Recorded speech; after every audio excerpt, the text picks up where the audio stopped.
الحمد لله رب العالمين الرحمن الرحيم مالك يوم الدين يا أيها الذين آمنوا اتقوا الله حق تقاته ولا تموتن إلا وأنتم مسلمون يا أيها الناس اتقوا ربكم الذي خلقكم من نفس واحدة وخلق منها زوجها وبث منهما رجالا كثيرا ونساء واتقوا الله الذي تساءلون به والأرحام إن الله كان عليكم رقيبا يا أيها الذين آمنوا اتقوا الله وقولوا قولا سديدا يصلح لكم أعمالكم ويغفر لكم ذنوبكم ومن يطع الله ورسوله فقد فاز فوزا عظيما أما بعد فقد قال الله تعالى في الكلام المجيد فأعوذ بالله السميع العليم من الشيطان الرجيم بسم الله الرحمن الرحيم من كان يريد حرث الآخرة نزد له في حرثه ومن كان يريد حرث الدنيا نؤته منها وما له في الآخرة من نصيب সূরা শুরা 20 নম্বর আয়াত। যাবতীয় হামদ ও সানা, যাবতীয় প্রশংসা ও আরাধনা সে মহান আল্লাহ রাব্বুল আলামিনের জন্য, যিনি আমাদেরকে মেহেরবানি করে আখিরাতমুখী জীবন যাপন করার তৌফিক দান করেছেন। সকলে বলে আলহামদুলিল্লাহ। এবং যাবতীয় দরুদ ও সালাম সেই নবীর জন্য, যিনি আমাদেরকে সপ্তাহে একদিন আল্লাহর স্মরণে আল্লাহর ঘরে সমবেত হওয়ার নিয়ম বিধান জারি করে দিয়ে চিরকৃতজ্ঞতা পাশে আবদ্ধ হয়েছেন। সে শেষ নবী মহানবী মুহাম্মদ রাসূলুল্লাহ সাল্লাল্লাহু আলাইহি ওয়াসাল্লামের জন্যই যাবতীয় দরুদ ও সালাম। প্রত্যেকটা মানুষের জীবনে একটা লক্ষ্য আছে। যিনি ব্যবসায়ী, তার দিন রাতের একটাই লক্ষ্য ব্যবসায়িক জীবনে সফলতা লাভ করা। কি করে দুপয়সা লাভ বেশি করা যায়, এটাই তার দিন রাতের চিন্তার ভাবনা। যিনি রাজনীতিবিদ, তার জীবনের একটাই লক্ষ্য ক্ষমতা দখল করা। এমনি করে এমন কোনো ক্ষেত্র নাই যেখানে মানুষ তার জীবনের লক্ষ্য হিসেবে দুনিয়াকে নির্ধারণ করেনি। এখানে গিয়ে আল্লাহ পাক আমাদেরকে স্মরণ করিয়ে দিচ্ছেন, দেখো মানুষের জীবন যেমন সত্য, ঠিক মৃত্যু তেমনি সত্য, আর মৃত্যুর পরবর্তী জীবনটাও ঠিক তেমনি সত্য। মানুষ ওটা চর্মচক্ষুতে দেখতে পায় না বলে মিথ্যা মনে করে, কিন্তু আমি তোমাদের সৃষ্টিকর্তা বলছি, অবশ্যই তোমাদের মৃত্যুর পরেই চিরন্তন জীবন শুরু হবে। সেই জীবনটাই তোমাদের আসল জীবন। ওই জীবনের জন্য এই জীবনে পাথর সঞ্চয় কর। এইখানে গিয়ে মুমিন এবং কাফের এবং মুনাফিকের তিনটা ভাগ হয়ে গেছে। মুমিন যারা, তারা বিশ্বাস করে যে আমাদের মৃত্যু পরবর্তী দীর্ঘ জীবন রয়েছে। কাফের যারা এটাকে অবিশ্বাস করে। আর মুনাফিক যারা বিশ্বাসের অবিশ্বাসের মাঝখানে দুলায়মান থাকে। এই তিন প্রকৃতির লোক নিয়ে দুনিয়া আমরা বসবাস করি। আর নিশ্চিত ধারণা না থাকার কারণেই আমাদের মধ্যে পরীক্ষা। যারা মানুষ তাদের জন্যই পরীক্ষা, অন্যদের জন্য পরীক্ষার বিষয় নয়। কারণ তাদের বিবেক দেওয়া হয়নি, তাদের জ্ঞানও দেওয়া হয়নি, ভালো মন্দ যাচাই বাছাইয়ের চূড়ান্ত মাপকাঠি বা ওহী তাদের কাছে নাজিল হয়নি। নবী রাসূল এসেছিলেন লিইউনযিরা মান কানা হাইয়ান, জীবিত মানুষকে ভয় দেখানোর জন্য, মৃত মানুষকে নয়। এবং বোকা পাগলদের জন্য আসেনি, জ্ঞানী মানুষের জন্য এসেছেন। কোরআন কাফের ফাসেক মুনাফিকের জন্য আসেনি, কোরআন এসেছে মুত্তাকিদের জন্য। অতএব আমরা যারা আল্লাহকে বিশ্বাস করি, এবং পরকালীন জিন্দগিকে অব্যর্থ বলে আমরা ইয়াকিন রাখি, তাদের জন্যই কোরআন হাদিস সবকিছু। আল্লাহ এখানে আমাদের জীবনটা দুটো ভাগ করে দিয়েছেন। আল্লাহ বলছেন, মান কানা ইউরিদু হারসাল আখিরা নাজিদ লাহু ফি হারসিহি ওয়া মান কানা ইউরিদু হারসাদ দুনিয়া নুতিহি মিনহা ওয়া মা লাহু ফিল আখিরাতি মিন নসিব। তোমাদের মধ্যে দুটো দল আছে, যারা তোমরা আখিরাতের ফসল ভালো হোক এটা কামনা করো, নাজিদ লাহু ফি হারসিহি, আমি তার ফসলে বৃদ্ধি করে দেব, যত তুমি চাইবে এই আখিরাতের ফসল তত বাড়িয়ে দেব। ওমান কানা ইউরিদু হারসাদ দুনিয়া, আর তোমাদের মধ্যে যারা দুনিয়ার ফসল কামনা করো, নুতিহি মিনহা, দুনিয়ার কিছু অংশ তাদেরকে আমি দেব। কারণ পুরো দুনিয়াতে একজনকে দেওয়া যাবে না, কিছু অংশ তুমি পাবা, একবার ব্যর্থ হবে না। কিন্তু আমা লাহু ফিল আখিরাতি মিন নসিব, আখিরাতে কোনো নসিবে কিছু জুটবে না, আখিরাতে কিছুই থাকবে না। যারা দুনিয়া হারিয়ে আখিরাত পেতে চান তাদের একটা গ্রুপ, আর যারা আখিরাত হারিয়ে দুনিয়া পেতে চান তাদের একটা গ্রুপ। সূরা শূরা, এটা কোরআনের 42 নম্বর সূরা, 20 নম্বর আয়াতে আল্লাহ পাক একদম কিবলা পার্থক্য করে দিয়েছেন। একই মায়ের গর্ভে দুটা সন্তান, দুটা কিবলা দুই রকম। একজন দুনিয়াদারিতে 1 নম্বর, একজন দিনদারিতে 1 নম্বর। কিন্তু তার অর্থ এটা নয় যে দুনিয়াদাররা একেবারেই দুনিয়ার কোনো কাজে লাগে না, আখিরাতে কোনো কাজে লাগে না, তা না।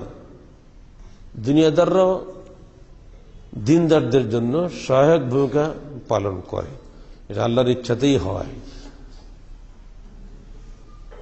ক্বালা রাসূলুল্লাহ সাল্লাল্লাহু আলাইহি ওয়াসাল্লাম, ইন্নাল্লাহা লা ইউয়াইয়িদু হাযা দ্বীন বির-রাজুলিল ফাজির, রাওয়াহুল বুখারী। নিশ্চয়ই আল্লাহ এই দ্বীনকে সাহায্য করেন ফাসেক ফাজের লোকের মাধ্যমে। তো বোঝা গেল, ফাসেক ফাজেররা যে অর্থ ইনকাম করে দুনিয়াতে পাগল হয়ে থাকে, ওরা নিজের কোনো কাজে লাগে না বটে, কিন্তু ওটা দিনদারদেরই কাজে লাগে। উল্টা যারা দিন নিয়ে চলছে তাদেরই ফায়দা হচ্ছে। নিজে হয়তো দুনিয়া কিছু বোঝে না, ব্যবসা বোঝে না, বাণিজ্য বোঝে না, চালাক চতুর কিছু না, কিন্তু আল্লাহ এমনভাবে দুনিয়া সাজিয়েছেন, ওই ফাসেক ফাজের কোটি কোটি টাকা ইনকাম করছে বটে, কিন্তু টাকা চলে যাচ্ছে দিনদারদের পকেটে। কিভাবে যাচ্ছে তো বোঝাই না। ধরে নেন আপনি একজন বিশাল শিল্পপতি, 60-70 হাজার আপনার কর্মচারী, আপনার নজর কিন্তু ওই লোকটার প্রতি বেশি সন্তুষ্ট যে লোকটা দিনদার, যে আপনার কাজে ফাঁকি দেয় না, টাইম মতো আসে, টাইম মতো যায়, এমনকি পারলে বাড়তি কাজ করে, কোনো বিদ্রোহ করে না, হরতাল করে না, মিছিল করে না। মালিক কিন্তু ওটাকে বেশি ভালোবাসে। লাভটা কি হলো? আপনার টাকা দিনদারের ঘরে চলে গেল। আর যদি মালিকও দুনিয়াদার, কর্মচারীও দুনিয়াদার, দুজনের মধ্যে কি হয়? খালি টক্কর লাগে, খালি মারামারি, কাটাকাটি, হরতাল, মিছিল। মালিক কিন্তু ওকে বেতন দেয় ঠিকই, অন্তত ভালোবাসে না। তাহলে কি হলো? আল্লাহ পাক কিন্তু দিনদারকে সাহায্য করলেন ও দুনিয়াদারের মাধ্যমে। এটা একদম বাস্তব আমরা দেখতে পাচ্ছি। প্রত্যেক জায়গায় যান, এখন পর্যন্ত যে পৃথিবীটা বেঁচে আছে কিছু দিনদার মানুষের জন্যই দুনিয়াটা টিকে আছে। একদিন অন্তত আর কিছু না, বাংলাদেশ ধ্বংস হয়ে গেছে। কারণ এখানে দুনিয়াদার সব দিনদার মানুষ খুঁজেই পাওয়া মুশকিল। একবার টপ মোস্ট ব্যক্তি যিনি শাসন ক্ষমতায় আছেন এবং একদম নিচে যারা আছে তৃণমূল পর্যায়ে, এই সবারই লক্ষ্য কি করে দুনিয়া কামাই করব। ফলে দেশটা বেঁচে আছে কিছু সংখ্যক দিনদার মানুষের জন্য। এটাই হাদিসে বলা আছে এইভাবে। আল্লাহ পাক অবশ্যই দিনদারকে সাহায্য করেন, দুনিয়াদারদের মাধ্যমে করবেন। এটা দুনিয়াদার দিতে বাধ্য হবে, নাহলে তার গাড়ি চলবে না। ড্রাইভার যদি চোর হয় গাড়ি চলবে? কিছুই চলবে না। যেখানে দিনদার আছে সেখানে দুনিয়াও আছে, দিনও আছে। আর যেখানে সেরেফ দুনিয়াদার, তার সেরেফ দুনিয়া খায়। আগের দিন বলছিল মশার মতো। কোরআনে যখন মশার উদাহরণ দেওয়া হলো তো ইহুদিরা খুব টিটকারি করলো, আল্লাহ পাক এত কিছু বাদ দিয়ে মশার উদাহরণ দেয় কেন? আল্লাহ ইন্নাল্লাহা লা ইস্তাহি আন ইয়াদরিবা মাসালান মা বাউদাতান ফামা ফাওকাহা। আল্লাহ পাক মশার উদাহরণ দিতে লজ্জাবোধ করেন না, তার চেয়ে বড় কিছুর উদাহরণ তিনি দিতে পারেন। কেন দিয়েছে? এর কারণ হলো এই, মশা খালি খায়, ওখানে দেয় না। মশা যখন শুকনা থাকে এমন কামড় কামড়ায়, কিন্তু যখন পেটটা ভরে যায় আর কিন্তু বাঁচে না। তো মানুষ যারা লোভী মানুষ, দুনিয়াদার, ওরা দুনিয়া পেয়ে গেলে পটকে মরে যায়। ওরা টাকা সঞ্চয় করে কিন্তু নিজেরা খায় না। ওষুধ কেনে না, কারণ টাকাটা খরচ হয়ে যাবে। জাকাত দেয় না, কারণ জাকাত দিলে তো চলে গেল, তার চেয়ে বড় ঋণ করি। এইভাবে আল্লাহকে ফাঁকি দেয়, সরকারকেও ট্যাক্সে ফাঁকি দেয়।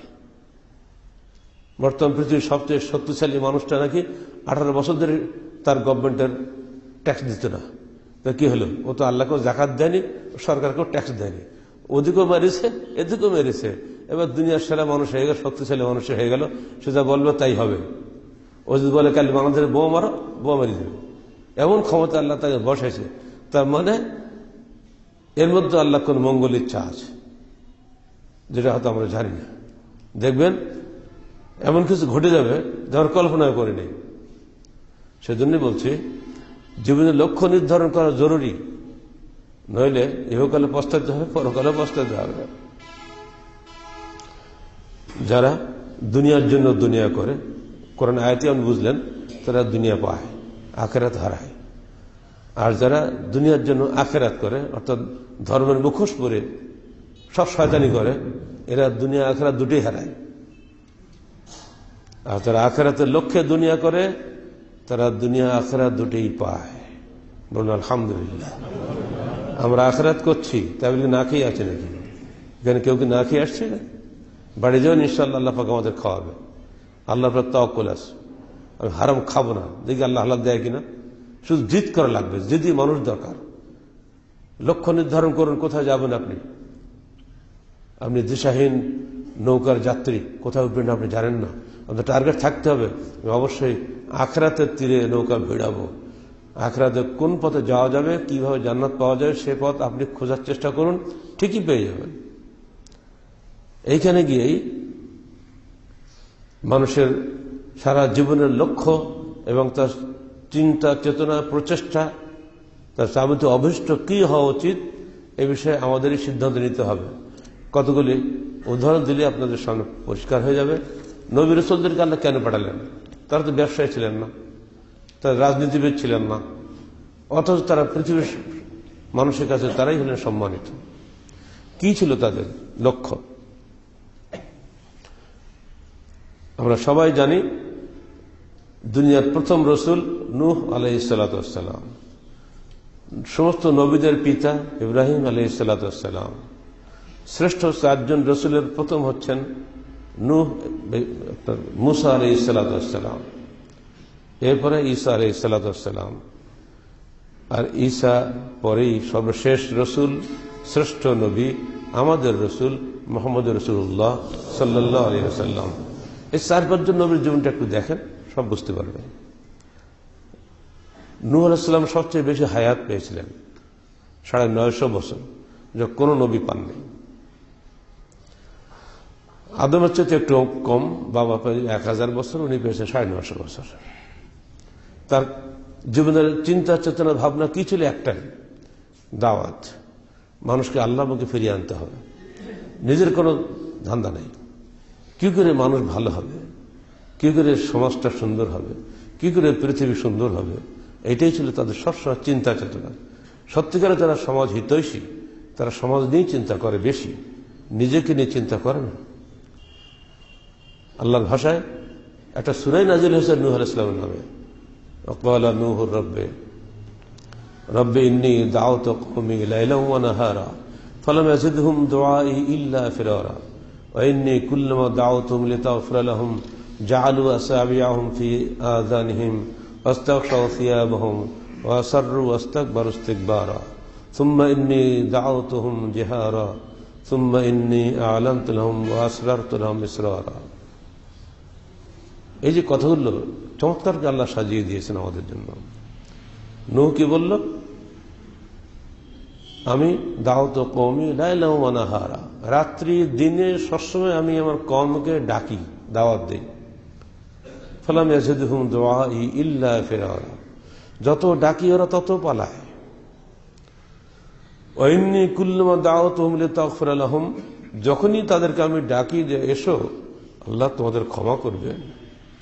জাআলু আসাবিআহুম ফি আযানিহিম, তাদের আঙুলগুলো কানের মধ্যে ঢুকিয়ে দেয় যাতে আমার কথা ওরা শুনতে না পায়। ওয়াস্তাগশাউ সিয়াবাহুম, এবং মুখের উপর কাপড় নামিয়ে দেয় যেন ও আমার সামনে না আসতে পারে এই লজ্জায়। ওয়াসাররু ওয়াস্তাকবারু ইস্তিকবারা, তারা আমার থেকে লুকিয়ে যায় আর অহংকার দেখায়। নূহের সাথে আমরা কি কম বুঝি নাকি? রব্বে ইন্নী দাউতু কওমি লাইলা ওয়া নাহারা, এই একটি ভাষাই যথেষ্ট। হে আমার প্রতিপালক, আমি আমার কওমকে ডাকছি দিন রাত, লাভ কিছু হচ্ছে না, তবুও ডেকে যাচ্ছি। তিনি এক পর্যায়ে বলেন, ইয়া কওমে লা আসআলুকুম আলাইহি মালান, আমি তোমাদের কাছে কোনো মাল চাই না। নেতারা বলল, এই যে নূহ বারবার আমাদের ডাকছে, নিশ্চয়ই কোনো রাজনৈতিক দূরভিসন্ধি দিয়ে আছে, আর নইলে ও কেন এইভাবে আমাদের পিছিয়ে লাগছে? আমরা যা করি তা কি যায় আসে? নূহকে তারা ভুল বুঝল। নূহের বিরুদ্ধে তারা 5টা অভিযোগ দিয়েছিল। একটা হলে এই, নূহ আসলে ইউরিদু আন ইয়াতাফাদ্দাল আলাইকুম, তোমাদের উপরে তার নেতৃত্ব কায়েম করতে চায়। যারা এই সমাজ সেবী, যারা এই সমাজ সংস্কারক, যাদের অন্তরে দরদ আছে সমাজের জন্য, তাদেরকে সমাজ কখনো পুরস্কার দেয়নি, বরং তিরস্কার করেছে। একই অবস্থা ঘটেছে পরবর্তী নবী, শ্রেষ্ঠ নবী মূসা আলাইহিস সালাতের জীবনে, যারা সূরা সাফের মধ্যে আল্লাহ আমাদেরকে জানিয়ে দিয়েছেন, ওয়াইয ক্বালা মূসা লিকওমিহি ইয়া কওমি লিমা তুযুনানি ওয়া ক্বাদ তা'লামুনা আন্নী রাসূলুল্লাহি ইলাইকুম ফালাম্মা যাগু আযাগাল্লাহু কুলুবাহুম আল্লাহু লা ইয়াহদিল কওমাল ফাসিকিন। ওয়াইয ক্বালা মূসা লিকওমিহি, যখন মূসা তার কওমকে বলল, লিমা তুযুনানি, তোমরা কেন আমাকে কষ্ট দাও? ওয়া ক্বাদ তা'লামুনা আন্নী রাসূলুল্লাহি ইলাইকুম, তোমরা জানো যে আমি তোমাদের কাছে আল্লাহর পক্ষ থেকে প্রেরিত একজন রসুল মাত্র। ফালাম্মা যাগু, এত বলা সত্ত্বেও যখন তারা মুখ ফিরিয়ে নিল, তার অন্তর বিগড়ে গেল। আযাগাল্লাহু কুলুবাহুম, ওদের অন্তরগুলিকে আল্লাহ বিগড়েই দিলেন। আল্লাহু লা ইয়াহদিল কওমাল ফাসিকিন, আল্লাহ কোন ফাসিকের কওমকে কোন হেদায়েত দান করেন না। বোঝা গেল মূসাকেও এরা ছাড়েনি। এই ইহুদিরা হলো মূসার উম্মত। ঈসার উম্মতের অবস্থাও তাই, 3 ভাগে ভাগ হয়ে গেল। জানেন আপনার ইতিহাস, এজন্য সূরা ফাতিহাতে আমাদের গায়রিল মাগদুবি আলাইহিম ওয়াদ-দাল্লিন পড়তে বলা হয়েছে, প্রতিদিন প্রতি রাকাতে পড়তে বলা হয়েছে, আল্লাহ যেন আমাদেরকে ইহুদি নাসারাদের মতো না করে। আল্লাহুম্মা আমিন। এই যে বিষয়গুলো আমাদের সামনে আল্লাহ তুলে ধরেছেন, কেন? যে সমস্ত নবীদের একটাই চিন্তা চেতনা ছিল, কি করে মানুষকে জাহান্নাম থেকে বাঁচানো যায়, কি করে তাদেরকে জান্নাতের পথ দেখানো যায়। দিন রাত তাদের একটাই চিন্তা চেতনা ছিল। এই চিন্তা চেতনা হওয়ার ফলে তারা হয়তো দুনিয়া হারিয়েছেন, কিন্তু আখিরাত হারাননি। আর আখিরাত হারাননি বলেই সারা দুনিয়ার মানুষ তাদের নাম বলার সঙ্গে সঙ্গে আলাইহিস সালাতু ওয়াস সালাম বলে দোয়া করে।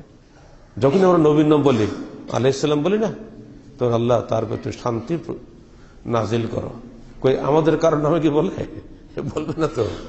আমরা তো দুনিয়াদারদের জন্য কোনো দোয়া নেই। যারা আখিরাত নিয়ে চিন্তা করে, দুনিয়ার কল্যাণ চিন্তা করে, মানবতার কল্যাণে কাজ করে, তাদের জন্য আল্লাহর পক্ষ থেকে রহমত নাজিল হয়।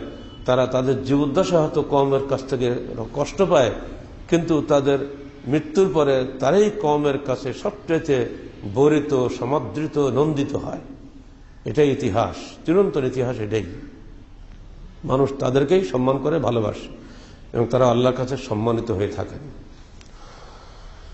এই বিষয়ে রাসূলুল্লাহ সাল্লাল্লাহু আলাইহি সাল্লাম আমাদেরকে একটা হাদিস শুনিয়েছেন, মান কানা হাম্মুহুল আখিরাহ জামা আল্লাহু শামলাহু, যে ব্যক্তির সম্পূর্ণ চিন্তা চেতনা হলো আখিরাতকে নিয়ে, আল্লাহ তার সার্বিক জীবনকে সুন্দরভাবে জমা করার দায়িত্ব গ্রহণ করবে। আপনার ভাবতে হবে না ছেলে কি খাবে, মেয়ে কি খাবে, ওই চিন্তা আপনার না, কারণ আপনি তো আল্লাহর হয়ে গেছেন। আল্লাহ আপনার ব্যবস্থা করবে। ওয়াজালা গিনাহু ফি কলবিহি, এবং তার হৃদয় জগৎটাকে আল্লাহ পাক প্রাচুর্যে মণ্ডিত করবেন। সে অত দুশ্চিন্তা করবে না, কিসের কি ঝামেলা, কি যত চিন্তা দুনিয়াদারদের নিয়ে। ওরা চিন্তা করতে হতে গ্যাস্ট্রিকেই মরে যাবে, হার্টফেল করবে। দিন তারা হার্টফেল করে না, এর তো আল্লাহ তাওয়াক্কুল করে। এটা গেল তো কি হলো, বিরক্ষ টাকা হারিয়ে গেছে, গেল, আল্লাহ তকদির রাখেনি, আবার বিরক্ষ ভরবে। কিন্তু ওটা যদি দুনিয়া ধরায়, পুলিশ করো তা করো, এখানে জিডি করো, করে করে সারা জীবন কাটাবে, টাকা কিন্তু পাবে না। দুশ্চিন্তায় মরে যাবেন। অসুখ হয়েছে, ঠিক আছে, দোয়া করো আল্লাহর কাছে, আল্লাহ রোগ দেয়, আল্লাহ রোগ আরোগ্য দান করে। আমার হুকুম আছে আল্লাহ রসুলের, তুমি ওষুধ খাও, ওষুধ খাও, যে ওষুধ দিয়ে রোগ সারবে ওষুধ আমার ঘরে আসতে বাধ্য হবে, যাবে কোথায়? আর যেটা সারবে না, ডাক্তার গুলি খাওয়ানো সারবে না। যদি এই তাওয়াক্কুল নিয়ে যদি আমি কাজ করি, আমার মনে করো দুশ্চিন্তা হবে নাকি? কিছু হবে না। ড্যাম কি আর মুমিনরা দুনিয়ার কারো ভয় করে এই কারণে, কারণ সে আল্লাহর সঙ্গে তার বন্ধুত্ব, সে যা কিছু বলে আল্লাহর সঙ্গে বলে। এই যে মেজাজটা গড়ে ওঠে, এই মেজাজ পৃথিবীর কোনো মানুষের নাই যেটা মুসলমানের মধ্যে হতে পারে। ওটি আল্লাহ রসুল বলছেন, যে ব্যক্তি তার চিন্তা চেতনার লক্ষ্য নির্ধারণ করেছে আখিরাত, মনে রেখো জামা আল্লাহ সামলাহু, তার যাবতীয় বিশৃঙ্খলার দায়িত্ব আল্লাহ পাক নিয়েছেন, তার সমস্ত বিশৃঙ্খলা জীবনটাকে শৃঙ্খলাবদ্ধ করবেন আল্লাহ। ওয়াজআলা গিনাহু ফি কলবিহি, এবং তার হৃদয় জগতে আল্লাহ পাক প্রাচুর্য দান করবেন। ওয়াতাতু দুনিয়া হিয়া রাগিমা, দুনিয়া তার কাছে আসবে লাঞ্ছিত অবস্থা, দুনিয়া কিছু মনেই করবে না। একজন লোকের টার্গেট হচ্ছে টায়ার ফিটিং বাড়ি করা, ডিপার্টমেন্টে বসলেই টিচারদের গল্প কি, ভাই সিমেন্টের দর কত এখন, কেন? আর ভাই বাথরুমটা করবো, এত টাকা বাজেট কুলাবে কিনা ভাবছি। বলি বাবা তোমরা এসে মাস্টারি করতে, সিমেন্টের দরদারি কেন? একাডেমিক চিন্তা ভাবনা করো, ওইসব চিন্তা করার মাথা নাই। অফিসে গেছেন, অফিসে কাজ করতে, কিসের অফিস? বসে গল্প, আজে বাজে সব দুনিয়াদারি গল্প, যার যে কাজ তা নাই। এমনকি আসছে মসজিদে, সেখানে এসে তোমার সালাম ফিরিয়ে গল্প শুরু হয়ে দেয়, সব দুনিয়াদারি গল্প। ওই জন্য কোনো কোনো মসজিদে লেখা দেখা যায় যে মসজিদে বসে দুনিয়াদারি কথা বলা যাবে না, আছে না? অনেক জায়গায় লেখা থাকে। মসজিদটাও বাজার বানিয়ে ফেলেছি আমরা। দুনিয়া এমনভাবে মানুষকে গ্রাস করেছে, ও আখরাত ভাবতেই পারে না। এমনকি ও সালাতের মধ্যে বসেও টাকার হিসাব করে, ফলে খালি সালাত কেরাকাত ভুলিয়ে যায়। দুনিয়াটা এমনভাবে মানুষকে গ্রেপ্তার করে যে শয়তান মানুষকে কোনো অবস্থায় আখিরাতে ফিরতেই দেয় না। ওই জন্য আল্লাহ রাসূল বলছেন, মান কানা হাম্মুহুল আখিরাহ, তার যাবতীয় দুশ্চিন্তা চিন্তা ভাবনাই হচ্ছে আখিরাতকে নিয়ে, জামা আল্লাহ সামলাহ, তার বিশৃঙ্খল জীবনটাকে আল্লাহ সুশৃঙ্খল করে দিবেন। ওয়াজআলা গিনাহু ফি কলবিহি, এবং তার কলবের মধ্যে আল্লাহ প্রাচুর্য দান করবেন। ওয়াতাতু দুনিয়া হিয়া রাগিমা, দুনিয়া তার কাছে আসবে লাঞ্ছিত অবস্থায়, দুনিয়াকে সে কোনো গুরুত্ব দেবে না। ওমান কানাত নিয়াতুহু দুনিয়া, আর তার নিয়ত হবে দুনিয়া, ফাররাকাল্লাহু আলাইহি যায়াতাহু, তার ফসল, তার ব্যবসা বাণিজ্য সবকিছু আল্লাহ বিশৃঙ্খলা করে দেবেন, আগাতে পারবে না। ও জাআলা ফাকরাহু বাইনা আইনাইহি, তার চোখের সামনে সে তার দারিদ্র দেখবে, কিভাবে সে আস্তে আস্তে ধ্বংস হয়ে যাচ্ছে, সে নিজে সচক্ষে সেটা দেখবে। ওয়ালাম ইয়াতিহি মিনাদ দুনিয়া ইল্লা মা কুতিবা লাহু, দিন রাত চেষ্টা করেও সে কিছুই পাবে না, যেটুকু তার তকদির লেখা আছে ওইটুকুই ছাড়া। দেখছেন একদম বাস্তব না এগুলা। আপনারই ধরে 5টা ভাই থাকে, খেয়াল করে দেখেন তো, যে ভাইটা লেখাপড়া ভালো শেখেনি, ওই আপনার সেই টাকাওয়ালা বেশি। আর আপনি দুনিয়ার ডিগ্রি নিয়ে বসে আছেন, চাকরি খুঁজে পান না, কাজ পান না খুঁজে। এটা আল্লাহ দেখিয়ে দিচ্ছে চোখের পর। আল্লাহ বাইনা আয়নাই হে, তার দুই চোখের সামনে আমি দেখিয়ে দেবো যে তুমি যত চেল্লাচেল্লি করো পারবে না, ওটা তো আমার হাতে। কাকে কত রুজি দিতে হবে, ও তো মায়ের গর্ভে যখন ছিল 120 দিন বয়স ছিল, ওই দিন আমি লিখে দিয়েছি। অতএব হারাম পথে যেও না, হালাল পথে থাকো, রুজি তোমার কাছে অবশ্যই আসবে। হারাম পথে গিয়ে যদি কিছু বাড়তি হয়, ওটা তোমার সামনে ধ্বংস হয়ে যাবে, কিছুই টিকবে না। তাব্বাত ইয়াদা আবি লাহাব ওয়া তাব্বা মা আগনা আনহু মালুহু ওয়া মা কাসাব, এগুলো বারবার পড়বেন বাড়িতে গিয়ে। আবু লাহাবের 2 হাত ধ্বংস হয়েছে, সে নিজেও ধ্বংস হবে, তা কোনো কাজে লাগেনি। মালুহু ওয়া মা কাসাব, তার মাল সম্পদ এবং যা সে উপার্জন করেছে কিছুই তার কোনো কাজে লাগেনি। অত হে মানুষ, দুনিয়াকে টার্গেট করো না, আখিরাতকেই টার্গেট করো। আখিরাতকে টার্গেট করে চললে আল্লাহ পাক নিজেই তোমার দুনিয়ার দায়িত্ব গ্রহণ করবেন। আল্লাহ রাসূল হাদিস তার বাস্তব প্রমাণ, এবং আমাদেরও জীবনে তার বাস্তব প্রমাণ আছে। আপনাদের প্রত্যেকেরই জীবনে এরকম প্রমাণ পাবেন, একটু চিন্তা ভাবনা করে দেখেন। রাওয়াহু আহমদ ওয়ান হাসান আল বসরি قال وجعل فقره بين عينيه ثم لا يسيح الا فقيرا ثم لا يصبح الا فقيرا ولا يمسي الا فقيرا রাওয়াহু দারমি। হাসান আল বসরি প্রখ্যাত তাবিঈ, তিনি এই হাদিসের আলোচনায় শেষে দিয়ে বলছেন, অবস্থা তার এই হবে, তার চোখের সামনে তার ফকিরিকে দেখবে। জালা ফাকরাহু বাইনা আইনাইহি, চোখের সামনে সে দেখবে, কিছুই তার থাকলো না। ওয়ালাম ইউসবিহু ইল্লা ফাকিরান, সকালে উঠবে ফকির হয়ে, ওলা ইউমসি ইল্লা ফকিরান, সন্ধ্যায় ঘুমাবে ফকির হয়ে, অর্থাৎ সে কোনো অবস্থায় আগাতে পারবে না। আমি বললাম বড় লোকরা তো বড় হচ্ছে তো, জি না, যান তো সব বড় লোকের যান, দেখেন তার ঘুমাতে পারে কিনা। বড় লোকরা ধনের নেশা বুঁদ হয়ে থাকে, ওই ধনের নেশা ওর ঘুম হয় না। আজকে ব্যবসা মার হয়ে গেল গো, এইটা এইভাবে দিলে 100 টাকা লাভ হইতো, কিন্তু কম হয়ে গেল, ওই দুশ্চিন্তা করতে তো ঘুমই হয় না ওর, তোমার কি শান্তি আছে নাকি? কিন্তু আপনি নিশ্চিন্তে ঘুমাচ্ছেন, 10টা খেয়েছে ঘুম দিয়ে একে ঘুম ফজর হয়ে গেল, আপনার মতো শান্তিকার আছে? খড়ে ঘরে বাস করে যে আল্লাহ তাওয়াক্কুল করে, সে যত শান্তিতে আছে, ওই 20 তলা বিল্ডিং বাস করে তার হচ্ছে শান্তি নাই। দুশ্চিন্তায়, ব্যবসার দুশ্চিন্তা, দুনিয়ার দুশ্চিন্তার মাথায়। দিন বিক্রি করে কখনো দুনিয়া কামাই করা যাবে না, এটা হলো সোজা কথা। হাদিসটা শোনে, আন আবি হুরায়রা রাদিয়াল্লাহু তাআলা আনহু قال قال رسول الله صلى الله عليه وسلم بادروا بالاعمال فتنا كقطع الليل المظلم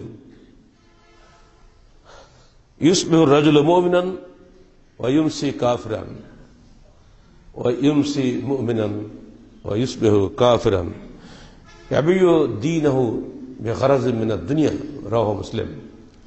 আল্লাহ রাসূল বলছেন, হে মানুষ শুনে রাখো, তোমরা দ্রুত আখিরাতের আমল সম্পন্ন করো, সেদিন আসার আগেই, যেদিন ফিতনার ঘন অন্ধকারের মধ্যে তোমার সামনে নেমে আসবে। তখন মানুষ সকালবেলা ঘুম থেকে উঠবে কাফের হয়ে, আর রাতের বেলা ঘুমাতে যাবে মুসলিম হয়ে। সকালবেলা ঘুম থেকে উঠবে মুসলিম হয়ে, রাতের বেলা ঘুমাতে যাবে কাফের হয়ে। কেন? ইয়াবিউর রাজুলু ইয়াবিউ দীনহু বিগরাজিন মিনাদ দুনিয়া, সে তার দিনকে বিক্রি করবে দুনিয়ার স্বার্থে। সে যুগ কি আজকে আসেনি? অধিকাংশ দিনদার দুনিয়ার জন্য কাজ করছে না। আজকে ছেলেরা দাড়ি কেটে ফেলছে, কেন? দাড়ি থাকলে শিবির বলবে। টুপি থাকছে না, কি ব্যাপার?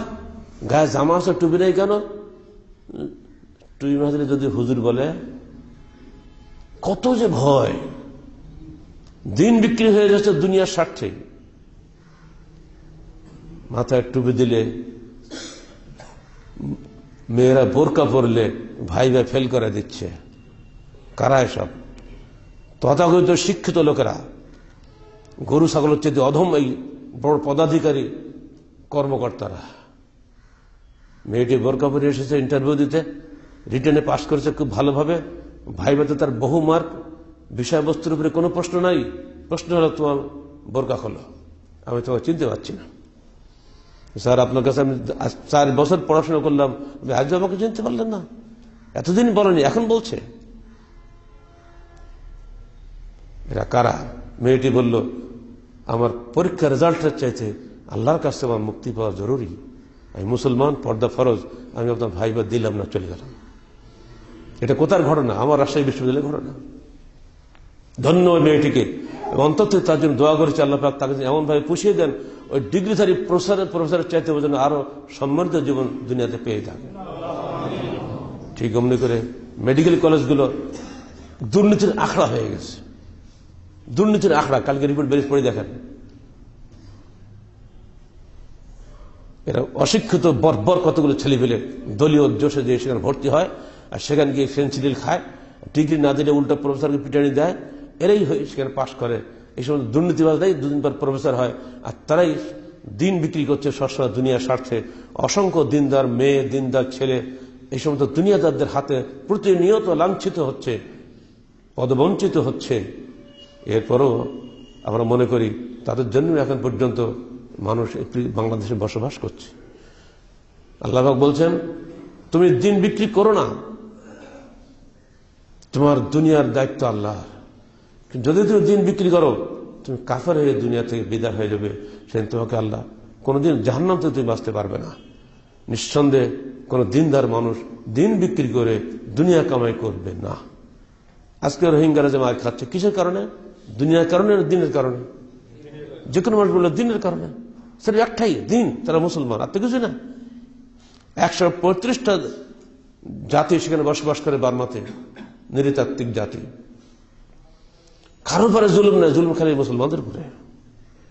খালি দিনের কারণে তো মার খাচ্ছে। হতে পারে তারা হয়তো আপনার মতো পাক্কা মুসলমান না, কিন্তু একটু তো আছে যে তারা দিন তো ছাড়েনি।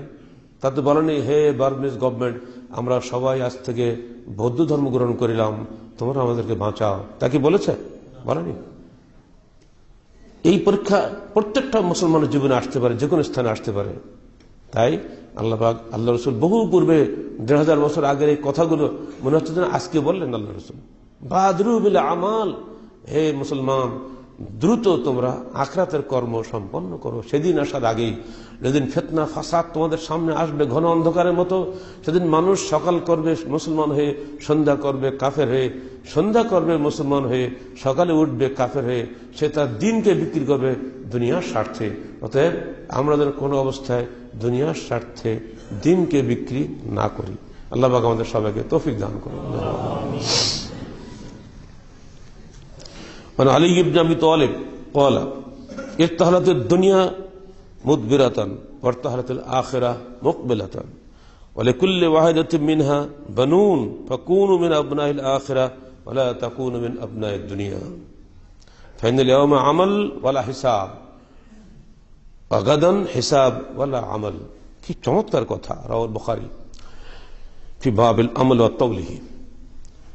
আলী কাররামাল্লাহু ওয়াজহু বলছেন, হে মানুষ, দুনিয়া প্রতি মুহূর্তে পিছনের দিক চলে যাচ্ছে, আখিরাত প্রতি মুহূর্তে তোর সামনে দিকে এগিয়ে আসছে। ঠিক না?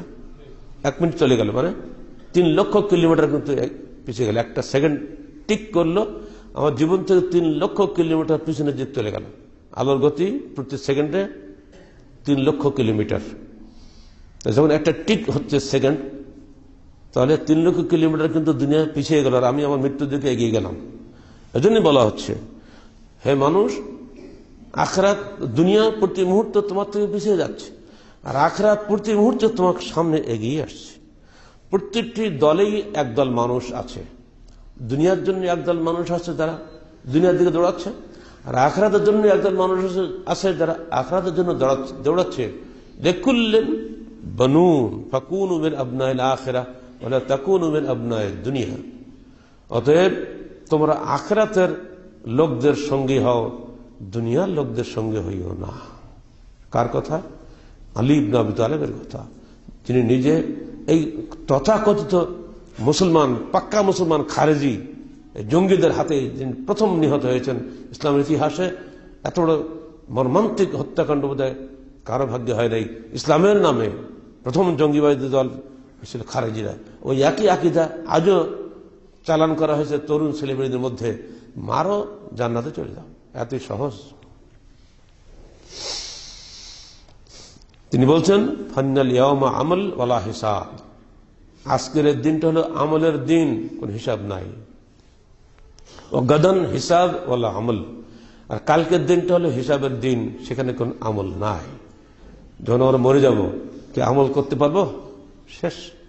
যতক্ষণ আমরা বেঁচে আছি তখন আমলের সুযোগ আছে, আর যেমনি মরে যাচ্ছি আমলের সুযোগ বন্ধ হয়ে যাচ্ছে। অতএব হে মানুষ, আজকের দিনটা তুমি আমলে ব্যয় করো আল্লাহর ওয়াস্তে, দুনিয়ার জন্য নয়। কারণ দুনিয়া তোমার সঙ্গে যাবে না। যখন তুমি কবরে যাবে, তোমার সঙ্গে 3 জন যাবে, তোমার পরিবার যাবে, তোমার মাল যাবে, তোমার আমল যাবে। পরিবার ফিরে আসবে, মাল ফিরে আসবে, কিন্তু তোমার আমল তোমার সঙ্গে থাকবে। যদি ওটা নেক আমল হয়, তাহলে ওটা কবরে গিয়ে তোমার জন্য নূর হবে, জ্যোতি হবে, আলোকময় হবে, প্রশস্ত হবে তোমার কবর। তুমি শান্তিতে ঘুমাবে। তোমাকে বলা হবে নামকা নাওমাতুল উরুস, তুমি উঠে বলবে, ঠিক উজুর পানি দাও, এই তো মাগরিবের সময় হয়ে গেল। আর তখন ফেরেশতা বলবে, ঘুমাও নববধূর মতো সুন্দরভাবে। বাসর রাতে বর যেমন ঘুমিয়ে যায়, তুমি অনুরূপ ভাবে ঘুমিয়ে যাও। এক ঘুমেই কিয়ামত হয়ে যাবে। আল্লাহ জিজ্ঞেস করবেন, এই বেটা কতদিন ছিলে? আমরা বলবো, কান্নাম ইয়াওমা ইয়ারাউনাহা লাম ইয়ালবাসু ইল্লা আশিয়াতান আও দুহাহা। হে আল্লাহ, এক সন্ধ্যা বা একটা সকাল ঘুমিয়েছিলাম, অথচ কিন্তু কোটি কোটি বছর ঘুমিয়েছিল।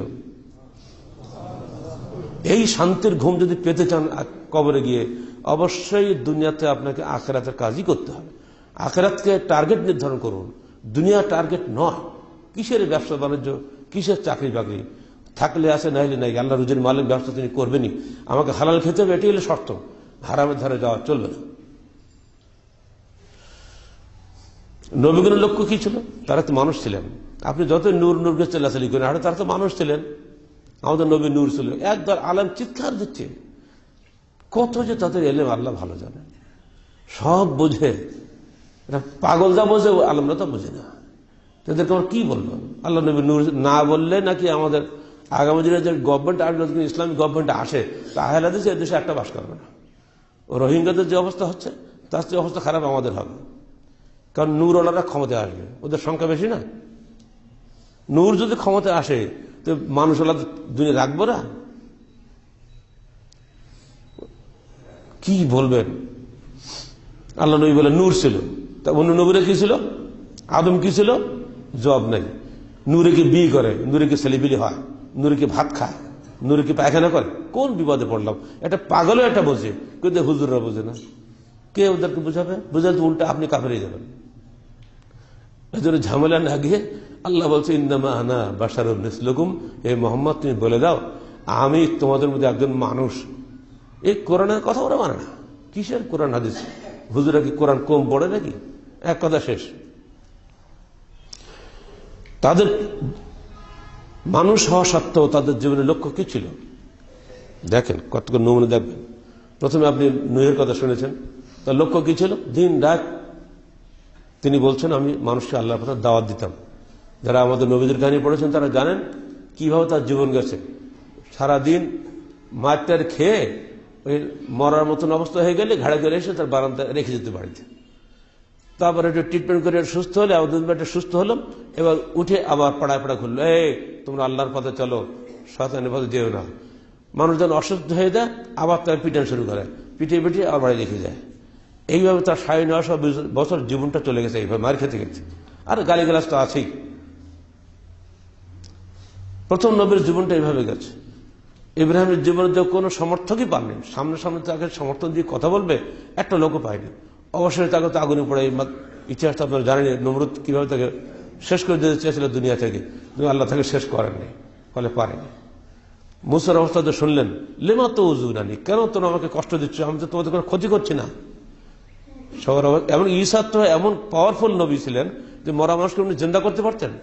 কুম বিসমিল্লাহ, কবর ধারে গিয়ে বলতেন, এই তুমি ওঠো আল্লাহর হুকুমে, মরা মানুষ জিন্দা দাঁড়িয়ে যেত।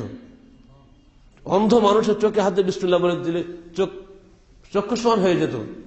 এত পাওয়ারফুল নবীকেও পর্যন্ত দুনিয়ার মানুষ বিশ্বাস করে নাই, তাকে মেনে নেয় নেই। অবশ্যই তাকে হত্যা করার জন্য বাড়ির চারিপাশে পুলিশ ঘেরাও দিয়ে ফেলেছে। সে আল্লাহ তাকে উঠিয়ে নিন আসমানে। তো এইরকম একজন পাওয়ারফুল নবীরও দুনিয়া স্থান দেয়নি এই দুনিয়ার মানুষ।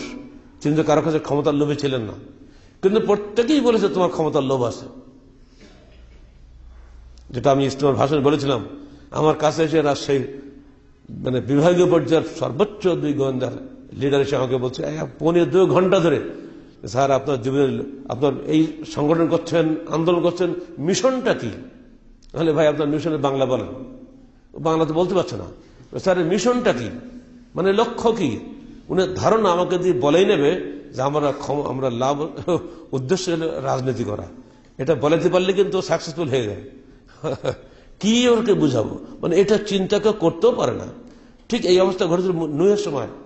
তার কম নেতারা বলেছিল আসলে নূহ আমাদের উপর মাতব্বরি করতে চায়। ঠিক একই অবস্থা শেষ রসুল আমাদের নবী মোহাম্মদ রাসূলুল্লাহ সাল্লাল্লাহু আলাইহি সাল্লামকেও তার চাচারা বলেছিল, ইন্না ফী যালিকা লাশাইউন ইউরাদ, নিশ্চয়ই মোহাম্মদ যে এত গালি দিচ্ছি তাও রাগ করে না, তবুও কাজ করে যাচ্ছে, লাশাইউন ইউরাদ, এর ভিতরে কিছু দুরভিসন্ধি আছে। প্রথম রসুলকে যে গালি দেওয়া হয়েছে, শেষ রসুলকে একই গালি দেওয়া হয়নি? ঠিক একই গালি আমাদেরকেও দেওয়া হচ্ছে। এই বিশাল সম্মেলন হয় সারা দেশে, আমির জামাত ঘুরে বেড়াচ্ছে, তবলিগ ইজতেমা আগামী ফেব্রুয়ারি মাসে হবে, সারা দেশ থেকে লাখ হাজার হাজার মানুষ আসে। নিশ্চয়ই ওনারও আগামী দিনে রাজনীতি করার শখ আছে। তাহলে অমনি করছে নাকি? বলেন না আপনারা? হ্যাঁ, আপনারা বলেছিলেন, আমি জেলখানা আছি, আমাকে যে পরিষ্কার প্রস্তাব দিয়েছিল যে আপনি এটা করেন, তাহলে আপনাকে না করলে আপনার যাবজ্জীবন কারা কি বলে জেলখানা থাকা লাগবে। থাকবো, আদর্শচ্যুত হতে পারবো না। আমার কথা যারা শোনেনি তারা বেরিয়ে গিয়ে আলাদা দল করেছে। আপনারা ভাবছেন আহলেজ ভেঙেছে, আদৌ আহলেজ ভাঙে নেই। আহলেজ তার নিজের আদর্শ বলে দিন দিন জমায়েত হচ্ছে। যারা আহলেজের আদর্শ থেকে চ্যুত হয়ে গেছে বিভিন্ন বিজাতীয় মতাদর্শ অনুসারী হয়ে গেছে, তারাই বিভক্ত, তারা চলে গেছে, যাবেও, কোনোদিন এরা থাকবে না। তাদের লক্ষ্য আর আমাদের লক্ষ্য এক নয়। তাদের লক্ষ্য দুনিয়া, আমাদের লক্ষ্য আখিরাত। পার্থক্য হবে না। 2 লক্ষের মানুষ একত্রে কখনোই থাকতে পারে না, যদিও বুকে হাত বান্ধা আর আবেদন করে আমিন বেলা দিতে ঠিক আছে। আমিন আর আবেদন দিয়ে কোশ্চেন করে মানুষের পার্থক্য হয় না। ওই পার্থক্য হলে শাফি, মালিকি, হাম্বলি সবাই আমিন বলে, রফাদান করে, সবই করে, পার্থক্য নেই। তো ওরকম আমাদের মধ্যে এরকম আছে। লক্ষ্য নির্ধারণ করুন, লক্ষ্য আখিরাতে স্ট্রিক্ট থাকেন, দৃঢ় থাকেন, দেখবেন আল্লাহ পাক আপনাকে আখিরাতে সম্মানিত যাকে করা হবে সে তো দুনিয়াতেও সম্মানিত হয়, তাই না? যারা আখিরাতে সম্মানিত তারা দুনিয়া সম্মানিত হয়নি, নবী রাসূলরা হয়নি। কিন্তু দুনিয়া যারা সম্মানিত হয়েছে তারা কোথায়? কোথায় নমরুদ, কোথায় হামান, কোথায় ফেরাউন, কোথায় আবু জাহাল, কোথায় আবু লাহাব? সবচেয়ে ধিক্কৃত নিকৃষ্ট হলো এই লোকগুলো, অথচ দুনিয়াতে শ্রেষ্ঠ মানুষ। এই আবু লাহাবেরই গোলাম ছিলেন বেলাল। আবু লাহাবের গোলাম, কি মার তাকে মেরেছে আপনার ইতিহাস জানেন না? বেলালকে কিভাবে কষ্ট দিয়েছে। অথচ যেদিন মক্কা বিজয় হলো, আল্লাহ রসুল বললেন, এ বেলাল ওঠো, কাবা ঘরে মাথা দাঁড়িয়ে তুমি আজান দাও। কি মহাসম্মান! পৃথিবীর ইতিহাসে কোনো মানুষ কাবা ঘরে মাথা দাঁড়িয়ে আজান দেওয়ার মহাসম্মানের সম্মানিত হয়নি। এই দৃশ্য দেখে আবু সুফিয়ান বা অন্যরা বলছে, ভাগ্যবান আমাদের বাবারা যে তারা আগেই মৃত্যুবরণ করেছেন। এই গোলামের বেটা গোলাম, এই কৃষ্ণকায় বেলাল আজকে আমাদের হাতে তৈরি করা পবিত্র কাবা ঘরে মাথা উঠে গেল। 2 দিন আগে সে আমাদের খেদমত করত, আমাদের বাড়িতে দাস বৃত্তি করত। এই যে বিষয়টা জানার বিষয় না। ইমানের কারণে বেলাল সম্মানিত, আর কুফুরির কারণে আবু লাহাব অসম্মানিত।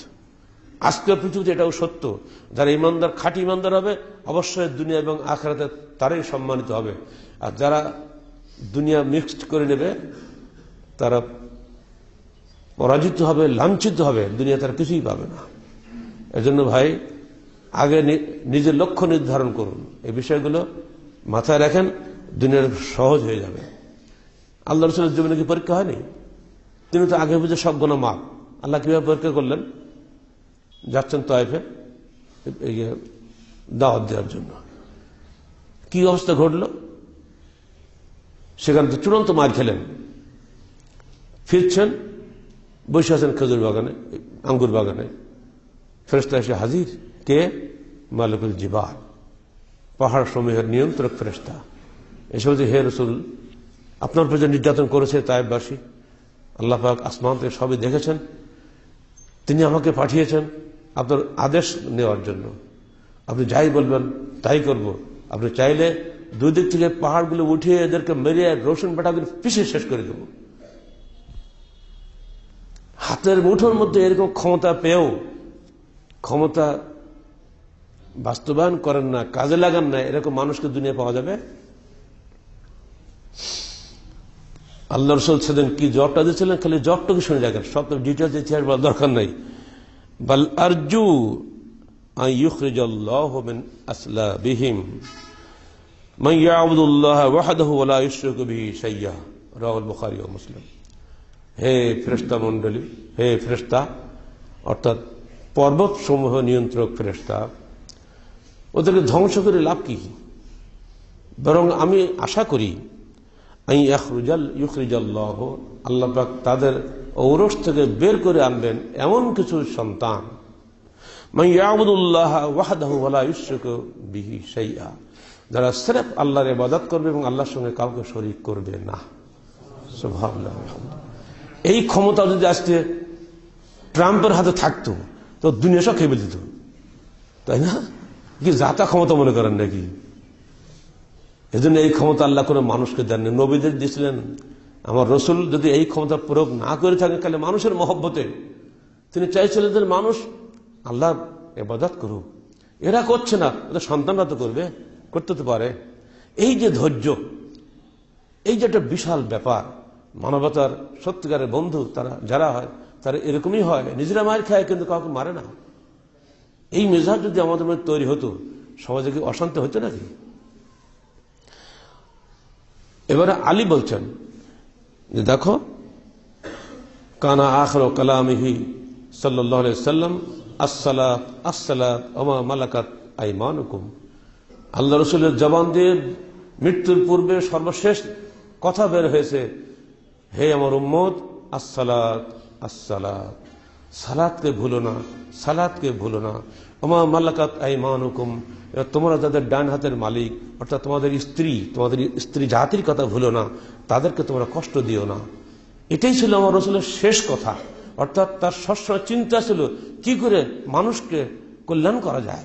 একবার চিন্তা হয়নি যে আমার ছেলে মেয়ে কি খাবে। এই বিষয়গুলোকে আমাদের ভাবনা করতে হবে না। শুরুতে হয়েছে ইয়া আইয়ুহান নাস কুলু লা ইলাহা ইল্লাল্লাহ তুফলিহু, এটি তো নবুয়ত জীবনের শুরু। হে মানুষ, তোমরা বলো আল্লাহ ছাড়া কোনো উপাস্য নেই, তাহলে তোমরা সফলকাম হবে। আর মৃত্যুর সময় সর্বশেষ বাক্য হচ্ছে আসসালাত আসসালাত ওমা মালাকাত আইমানুকুম, সালাত, সালাতকে যেন তোমরা ভুলো না, এবং তোমাদের নারী জাতির প্রতি সম্মান করো, তাদের প্রতি ক্ষুব্ধ যেন নির্যাতন করো না। তা কি হলো, এটা নিজের কথা হলো, পরের কথা হলো? তা সবসময় চিন্তা ছিল অপরকে নিয়ে, অপরের জন্য যে কাজ করে সে আসল মানুষ। তা আমাদের চিন্তা সবসময় হওয়া উচিত সমাজের কল্যাণ। সমাজ বিভক্ত হোক, সমাজ বিনষ্ট হোক, সমাজ বিশৃঙ্খল হোক, এই চিন্তা কখনোই কোনো ইমানদারের হয় না। এবার দেখেন আমাদের পূর্ববর্তী যারা ছিলেন, সালাফ যারা ছিলেন, তাদের কিছু জীবন আপনারা নেন। একদিন ওমর ফারুক রাদিয়াল্লাহু আনহু তার লোকদের বললেন, সঙ্গে যারা ছিল, এই তোমরা কি চাও বলো তো? তামান্নু, আকাঙ্ক্ষা করো যে মানুষ কত চায়। আল্লাহ কুমুত তাকাসুর, বারবার আমি আরো চাই, আরো চাই, আরো চাই, তাই তো? যে তোমরা আমার সামনে চাও, দেখে এটা কি চাও? তো একজন বলছে, হে খলিফা, আমি চাই এই যে ঘরে বসে আছি আমরা, এই ঘরটা সম্পূর্ণ একেবারে টাকা ভরে যাক। এই টাকা, ঘর ভর্তি টাকা আমার হবে, আর আমি এই টাকাকে আল্লাহর রাস্তায় দান করবো। আর একজনকে বলে, তুমি বলো তুমি কি চাও? সে বলছে, হে খলিফা, আমি এই ঘর ভর্তি হীরা জহরাত মণিমাণিক্য চাই। কি করবা? এগুলো দিয়ে খালি আল্লাহর রাস্তায় সাদকা করবো, দান করবো, খালি দানই করবো। এবার বললে, এই তোমরা কি কি চাও? বলছি, হে খলিফা, আর কি চাও তো মনে আসতেছে না। ও কি চায়? মানুষ এত টাকা, সেই টাকা চাওয়া শেষ, ও আর কি চাবে? ও কি বলবে শাক দেন, পুঁই শাক দেন, তাই ভাবে ও? বলছি, হে খলিফা, আর তা কিছু মনে আসতেছে না। তো ওমর বলে, দেখো আমার একটা চাহিদা আছে। তো বলেন কি সেটা? আমার চাহিদা হলো তোমরা সবাই আবু উবাইদা ইবনে জাররাহের মতো খাঁটি মানুষ হও। সুবহানাল্লাহ ওয়া বিহামদিহি। দেশে যদি সত্যিকারের ভালো মানুষ হয় তো দুনিয়াটা এমনি সোনা হয়ে যাবে। টাকা দিয়ে তুমি করবে, টাকা সোনার বুকে জীবন দেয় নাকি? দেশের মানুষ নাই, ভালো মানুষ হতে গেলে অবশ্যই তাকে আল্লাহ ভীরু মানুষ হতে হবে। ইবলিস ভীরু মানুষ কি ভালো হবে? আল্লাহ ভীরু মানুষ দরকার।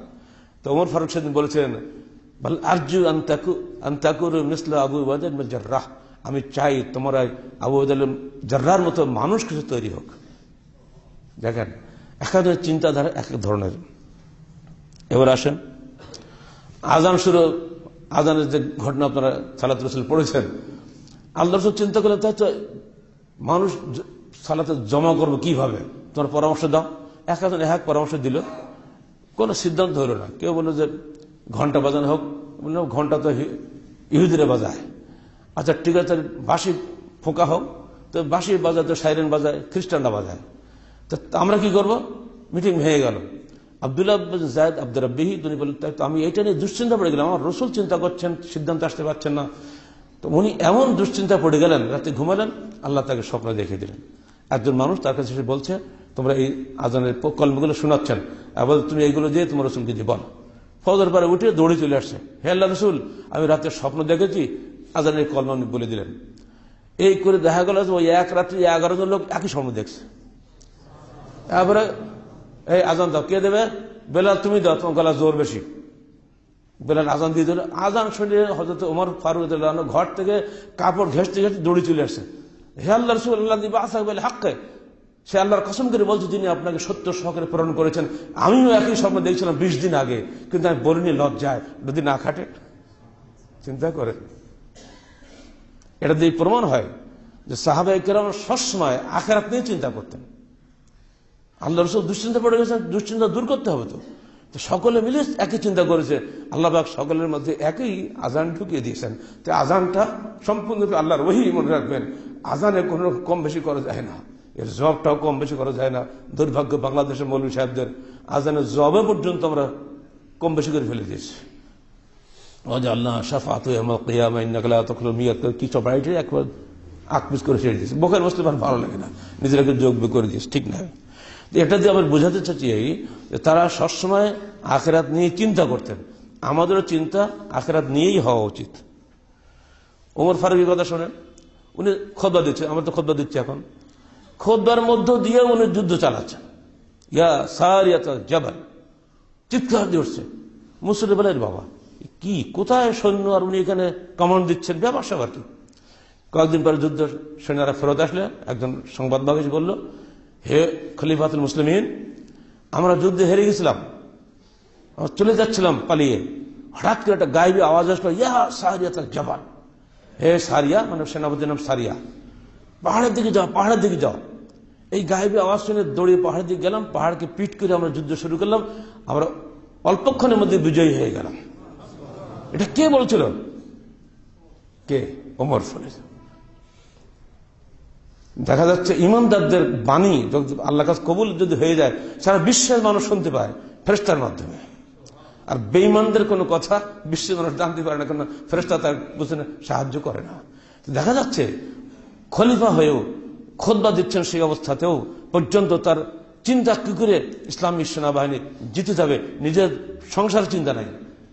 যারা ইমানদার হয় সবসময় আখিরাত নিয়ে চিন্তা করে, কোন কাজে আখিরাতে অগ্রাধিকার পাবে, কিভাবে ইসলাম জয়লাভ করবে, কিভাবে একালে পরকালে ভালো হবে, কি করে মানবতার কল্যাণ হবে, এটাই তাদের সবসময় চিন্তা থাকে।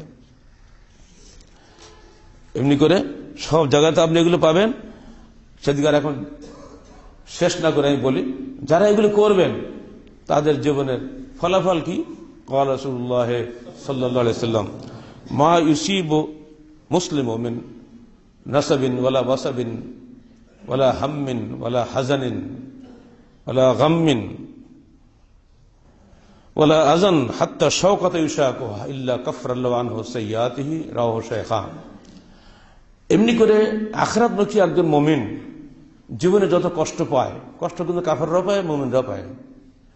মুমিন যত কষ্ট পায়, মনের কষ্ট, দেহের কষ্ট, এমনকি পায়ের তলায় একটা কাঁটাও যদি ফোটে, আর যদি সে এটাকে আল্লাহ পাকের এই সিদ্ধান্তের উপরে খুশি থাকে, ইল্লা কাফফারাল্লাহু আনহু সাইয়্যাতিহি, আল্লাহ রাসূল বলছেন তার সমস্ত গুনাহের কাফফারা হয়ে যাবে কষ্টগুলা।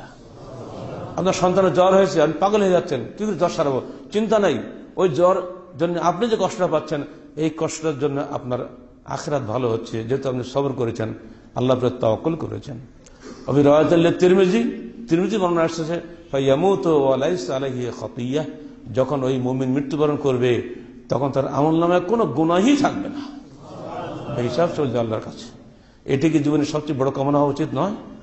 অথবা আসুন আমরা আমাদের সার্বিক জীবনটা আখিরাতের জন্যই ব্যয় করি। আখিরাতের জন্য কাজ করলে দুনিয়া অটোমেটিক আপনার সঙ্গে চলে আসবে, সমস্ত দুনিয়া আপনার পক্ষে সম্মান করবে, আপনার সুনাম করবে। সুনামের উদ্দেশ্য নয়, আল্লাহকে খুশি করার উদ্দেশ্যে আমাকে কাজ করে যেতে হয়। আল্লাহ বলছেন, মান কানা ইউরিদু হারসাল আখিরা নাজিদ লাহু ফি হারসিহি, যে ব্যক্তি আখিরাতের ফসল কামনা করে, নাজিদ লাহু ফি হারসিহি, আমি তার ফসলে বরকত দান করে থাকি, বাড়িয়ে দিয়ে থাকি। ওয়ামান কানা ইউরিদু হারসাদ দুনিয়া, আর যে ব্যক্তি দুনিয়ার ফসল কামনা করে, নুতিহি মিনহা, সেখান থেকে কিছু অংশ আমি তাকে দিয়ে থাকি, আমা লাহু ফিল আখিরাতি মিন নাসিব, আখিরাতে সে কিছুই পায় না।